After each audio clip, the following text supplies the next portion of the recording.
하나님의 말씀을 선포하시겠습니다. 많은 은혜 받으시기 바랍니다.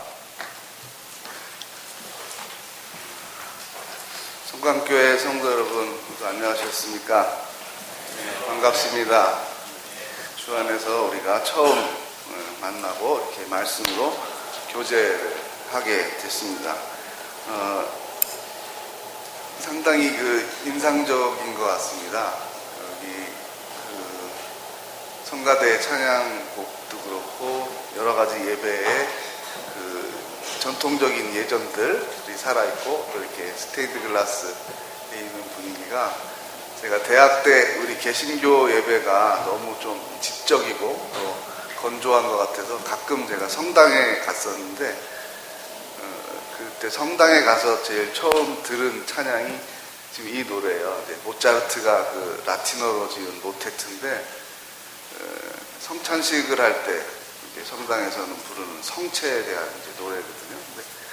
근데 너무 좋아가지고 달려가가지고 성가대원들한테 제가 물어봤어요. 이게 무슨 노래고 어디서 악보를 구할 수 있냐 그랬더니 이렇게 쳐다보는 사람이 저한테 이렇게 확 줬어요.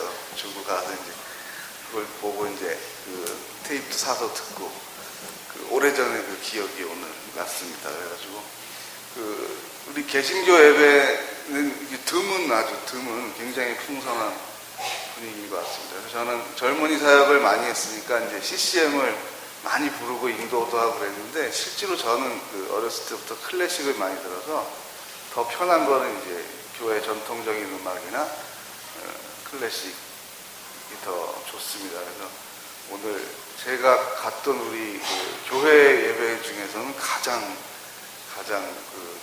뭐라고 말해야 되나요? 가장 하여튼 좋은 뜻으로 제가 지금 말하는 건데요.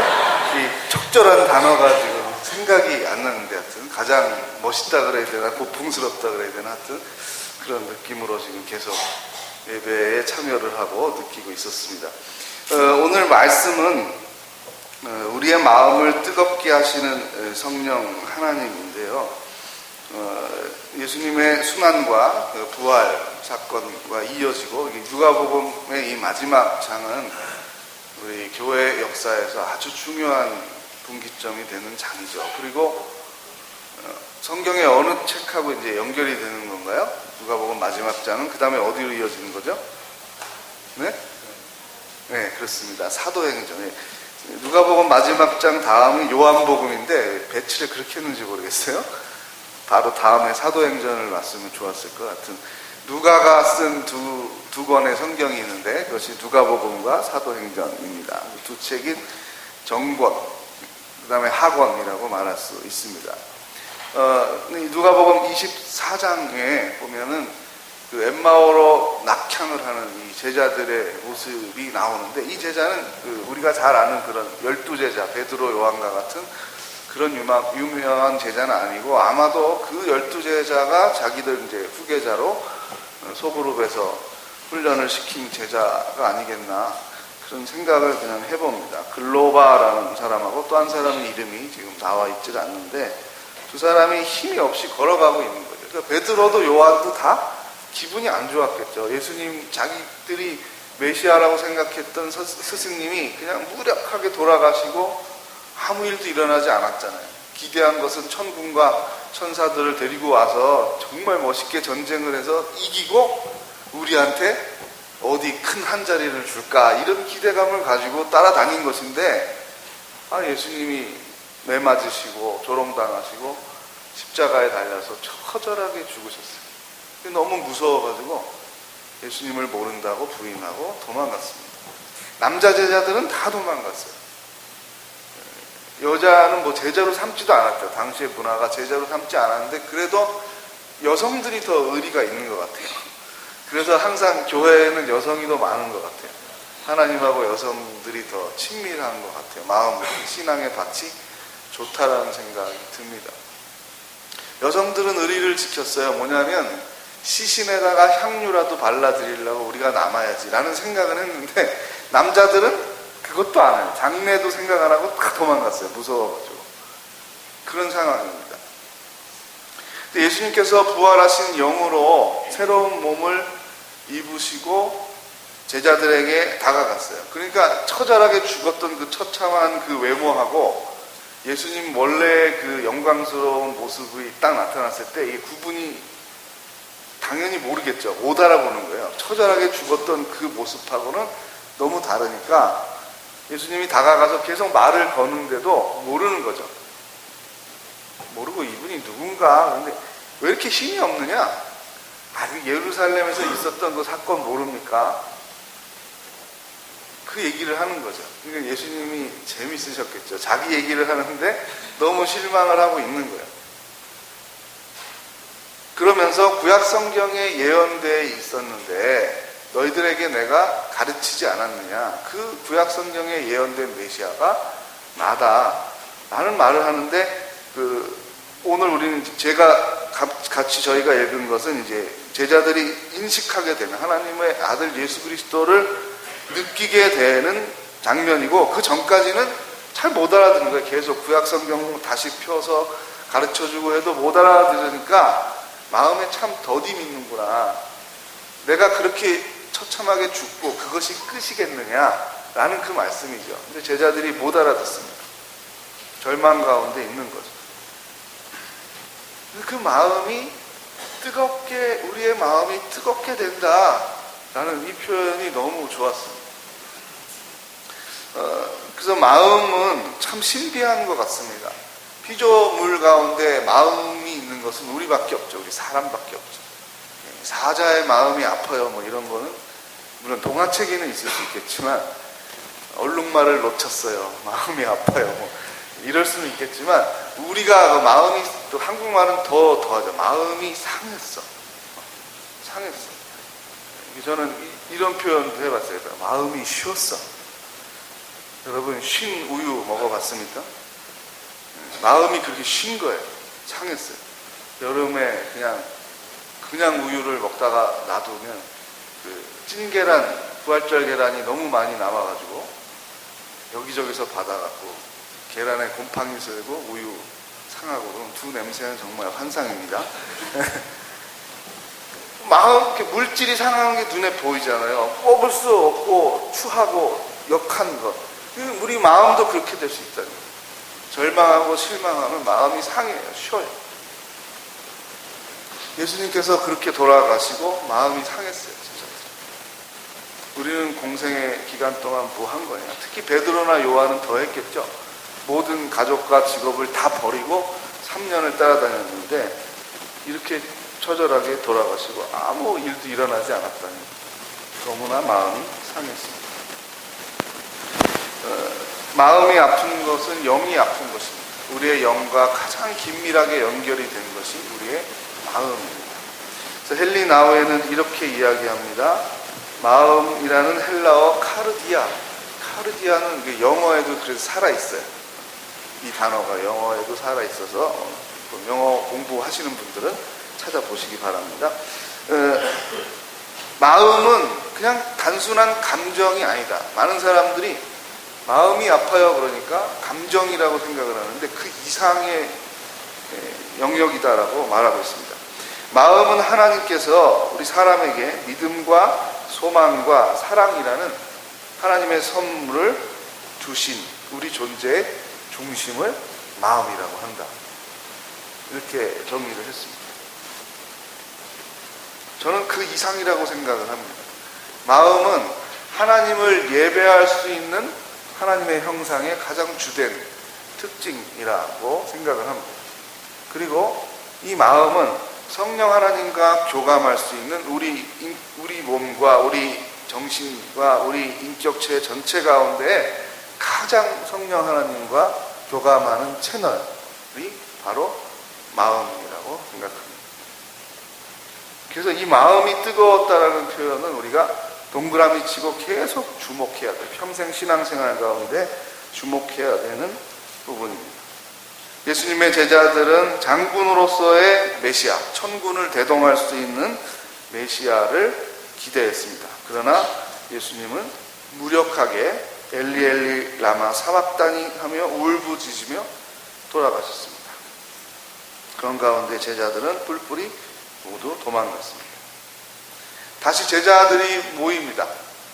다시 제자들이 모였을 때에 예수님께서 다시 나타납니다. 이 제자들이 성령의 감동을 통해서 예수님을 알아보게 되고, 그리고 예수님에 대한 믿음의 확신을 갖게 되고, 그 이전의 공생애 때에 계속 하셨던 그 말씀들이 이제서야 제대로 소화가 되는 겁니다. 이제서야 제대로 이해가 되는 겁니다.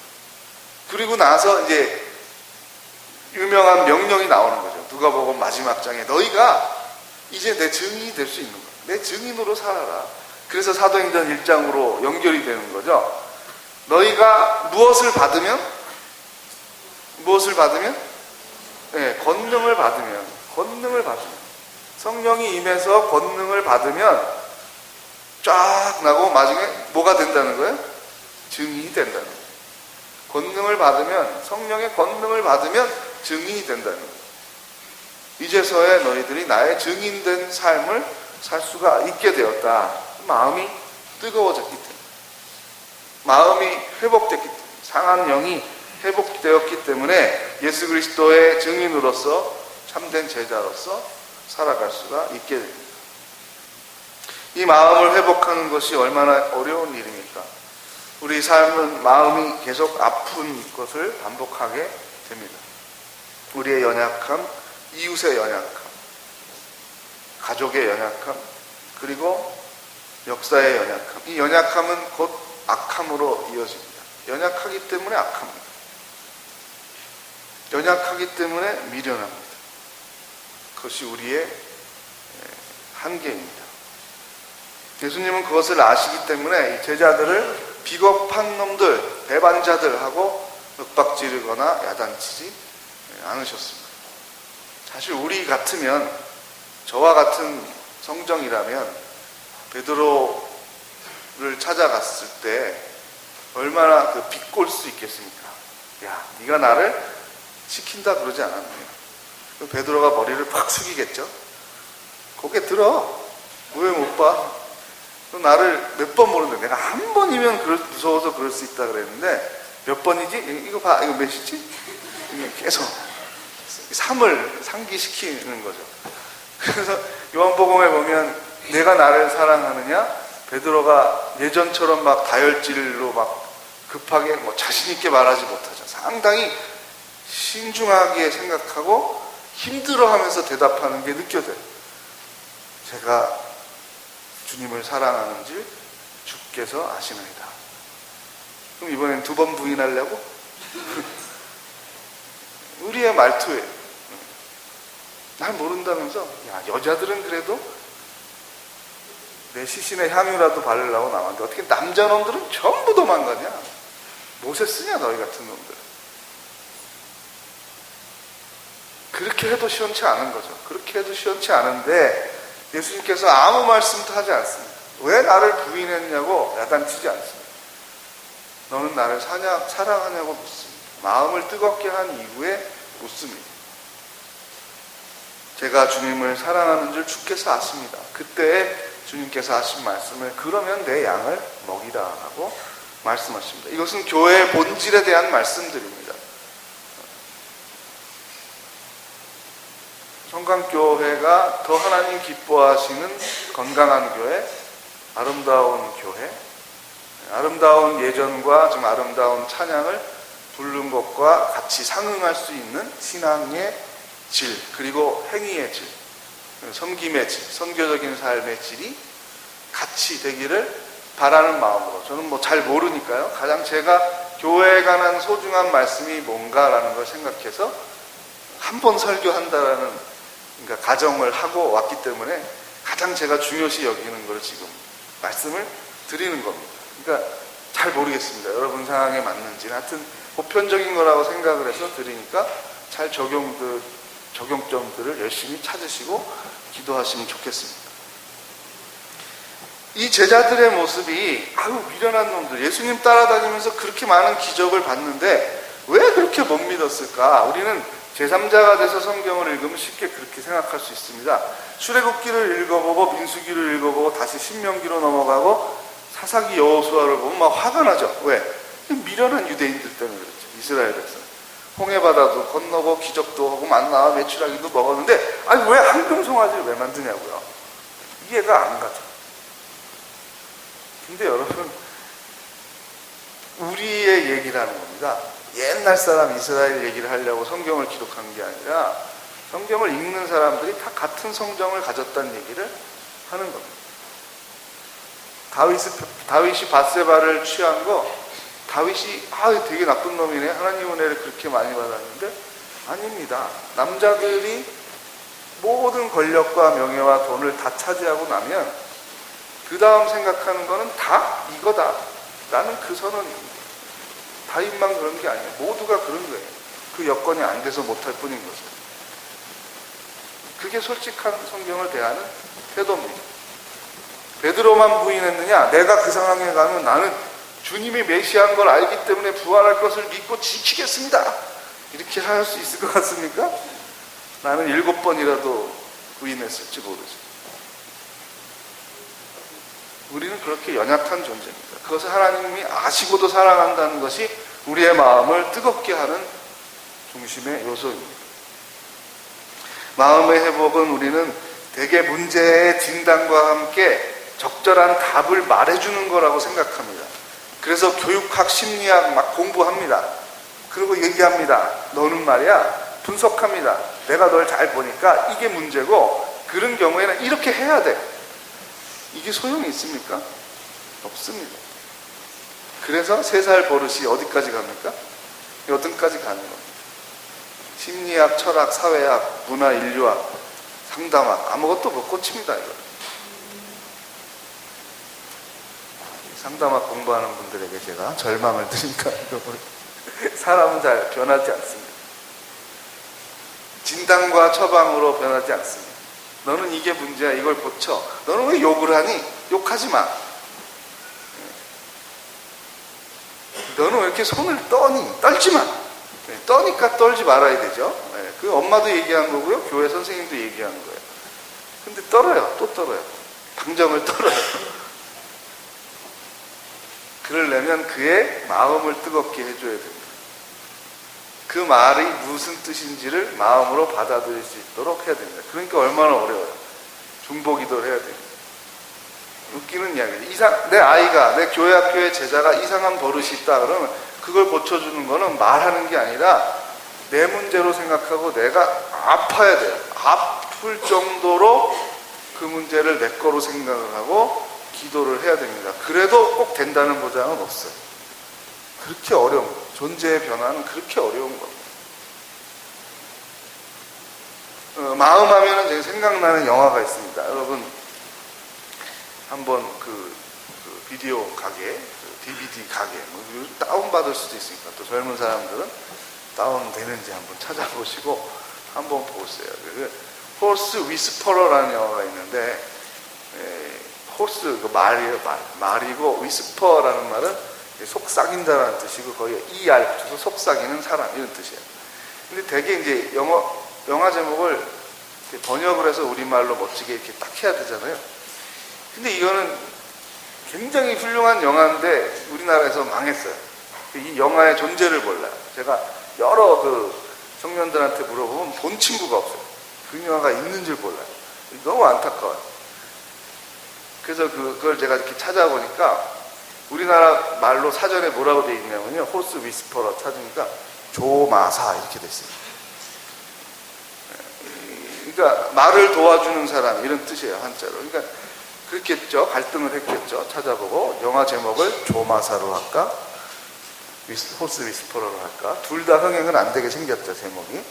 근데 그냥 조마사는 너무 이상했나 봐요. 그래서 호스 위스퍼러를 했습니다. 그 영화 배우면서 감독으로 아카데미상을 2개 다 탄 사람은요, 세계적으로 아주 드뭅니다. 몇 사람 안 되죠. 그 중에 한 사람이 이제 로버트 레드포드입니다. 나이 드신 분들은 아마 그분은 이제 영화 배우로 기억을 할 겁니다. 배우로서 아카데미상을 타고, 나이가 들어서는 감독을 해서 아카데미상을 탔는데, 마음에 관한 영화를 많이 찍습니다. 그가 나이가 들어서는.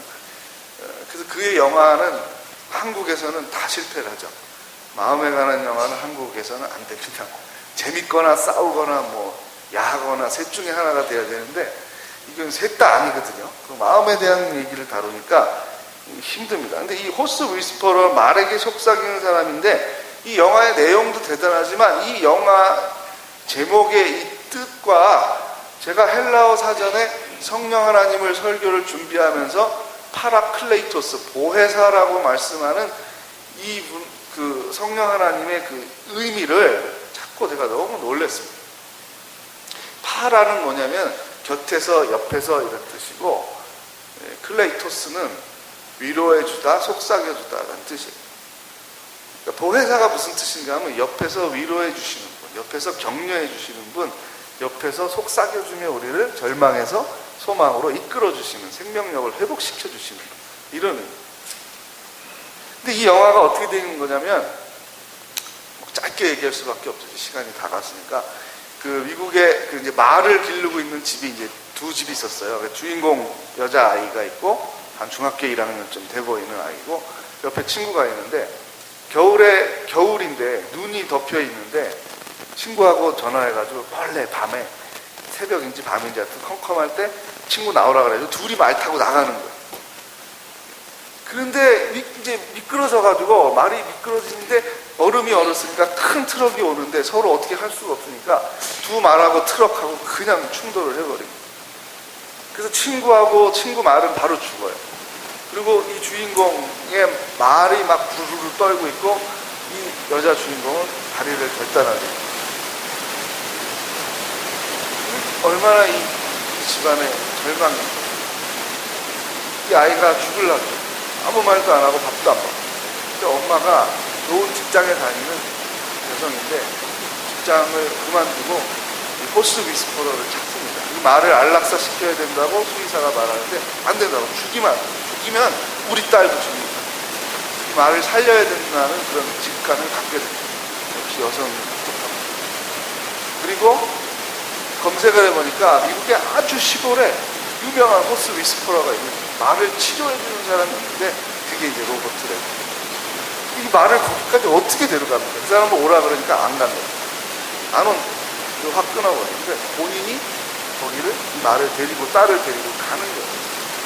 미국의 그 대평원을 말을 싣고 엄청난 큰 트레일러를 빌려가지고 말을 싣고 이 어머니가 운전을 해가지고 딸 데리고 가는 거예요. 아주 시골에 갑니다. 아주 시골에 가서 이 말을 안 고쳐주려고 해요. 못하겠다고. 너무 말이 많이 다쳤고 발작을 하니까 돌아가라고. 내가 언제 고쳐준다고 그래요. 그런 가운데 그래서 결국은 이제 고쳐주는데요. 치료 방법이 특별한 게 아니더라고요. 근데 그 얘기를 제가 말씀드리려고. 성령 하나님의 이미지를 볼 수 있는 특별한 영화였어요. 그냥 눈물이 나오죠. 말이, 사람이 다가서 막 발작을 하고, 말이 자기 주인을 태워야 말이 정상으로 돌아온 거잖아요. 상한 마음이 돌아오는 건데 그렇게 못해요. 사람이 다가가면 막 발작을 해요. 근데 조마사인 로버트 레드푸드가 평양 계속 길들입니다. 아무것도 안 하고 요구도 안 하고 길들이는데 적정한 거리에서 가만히 있어요. 그의 곁에 있어요. 그러나 함부로 다가서지 않아요. 함부로 무엇을 요구하거나 채찍으로 때리지 않아요. 계속 가만히 있어요. 그의 곁에 있어요. 근데 어느 날 갑자기 불을 뜯어먹던 날이 로버트 레드푸드를 쳐다보더니 와요. 자기가 가서 쓰다듬으면서 속삭였어요. 다음 날부터 이 말이 주인공 여자아이를 등에 그러면서 이 여자아이가 말도 하고 회복되고 그런 영화예요. 그런 영화가 되겠습니까? 네. 이거를 2시간 동안 이제 하나님, 저 같은 사람이나 이게 재밌다 그러지 누가 보겠습니까?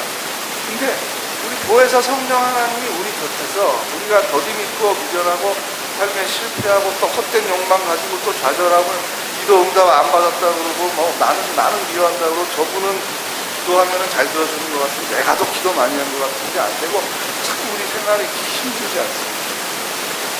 교회 다닌 지 오래됐는데 생명력이 막 늘어나고 막 전도하면 전도가 딱 되고 기도하면 병도 막 낫고 이러면 좋겠는데 이런 능력도 잘 안 생깁니다. 답답합니다. 나를 보면 또 우리 교회를 보면 답답할 수 있습니다. 성령 하나님께서 우리의 이러한 연약함을 아시고도 우리를 좋아하시고 우리를 여전히 사랑하시고 우리를 사용하시고 우리를 선한 일에 도구로 불러주십니다. 동강교회 성도 여러분, 교감과 교감, 우리의 마음을 있는 그대로, 아픈 대로, 연약한 대로, 또 습한 대로 그냥 내어놓으시고 하나님 이것이 그런 찬양처럼 내 모습 이대로 주로 받아주옵소서. 그런 가운데 하나님 제가 어떻게 성장합니까? 어떻게 하면 그리스도의 형상을 더 닮을 수가 있을까요? 하나님 도와주십시오. 연약한 제자들을 강하게 변화시켜서 사도행전이 이제 건강하게 시작됐어요. 생명력이 이제 넘쳐서 베드로가 안진뱅이가 돈 달라 그러면 둘 중에 하나였죠. 돈이 있으면 동전 하나 땡들어. 불쌍한 놈 하든지 아니면 돈 없어. 나도 가난해 죽겠는데. 그리고 갔겠지만 베드로가 바뀌었습니다. 변화됐습니다. 나는 은과 금은 없지만 무엇이 있다 그랬습니까? 무엇으로 일어나 걸어야 그랬죠? 주님의 이름으로 명하니 일어나 주님의 이름을, 주님의 권능을 사용합니다. 그런 믿음을 갖게 될 때에 초대교회가 형성됩니다. 건강한 교회, 어느 정도 건강한 교회? 죽음의 위협으로 해체되지 않는 상황 속에서 이렇게 해체되지 않는 어려운 일이 생기면 굳이 없어지는 이런 공동체가 아닌 살아있는 생명력이 넘치는 예수에 대해서 말하지 말라 그랬는데도 이런 마이크도 없던 그 시절에 수천 명이 와서 그 생생한 설교를 듣고 변화되고 세례를 받고 놀라운 일이 로마의 무서운 군인들의 탄압에도 불구하고 교회가 해체되지 않고 점점 모이기에 힘쓰는 사람들, 교제하기에 힘쓰는 사람들, 섬기고 전도하는 데 힘쓰는 사람들이 늘어갔다는 것이 사도행전의 기록입니다. 이런 놀라운 교회가 형성된 것은 바로 누가복음 24장 그 부분에 나와 있는 제자들의 마음을 성령께서 뜨겁게 하십니다. 그 뜨겁게 하는 것이 예배를 통해서, 기도를 통해서, 말씀 묵상, 큐티를 통해서 계속 우리에게 일어나는 겁니다. 그런 기회를 성령 하나님 계속 만들고 싶어 하십니다. 우리의 마음을 뜨겁게 하고 더 강하게 하고 더 아름답게 하고 생명력 있게 하도록 계속 하나님은 우리를 기다리시고 바라보시고 우리를 초대하고 계십니다. 그 부르심에 응답하는 것이 바로 교회의 사명입니다. 어떤 일을 먼저 해야 되겠다. 이런 업적을 남겨야 되겠다. 인원을 우리가 몇 % 증가시켜야 되겠다. 그것이 앞서는 것이 아니라 우리의 먼저 사명이 무엇이냐면 성령 하나님의 우리를 위로하시고 생명력 주시는 그것을 기대함으로 우리의 마음을 여는 거예요. 내 모습 이대로 받으시면 내 모습 이대로를 사용하실 만큼 고치실 수 있으니 고쳐서 사용하시고 안 고쳐도 되면은 안 고치는 대로 은혜를 부어주셔서 저를 사용해 주시고 그러니까 정말 겸손해지는 겁니다. 저 성도에 대해서 이분에 대해서 내가 뭐라고 판단할 필요도 없습니다. 내가 그렇게 약한 사람이에요. 내 아내에 대해서 내 남편에 대해서도 불만과 지나친 요구를 할 필요가 없습니다.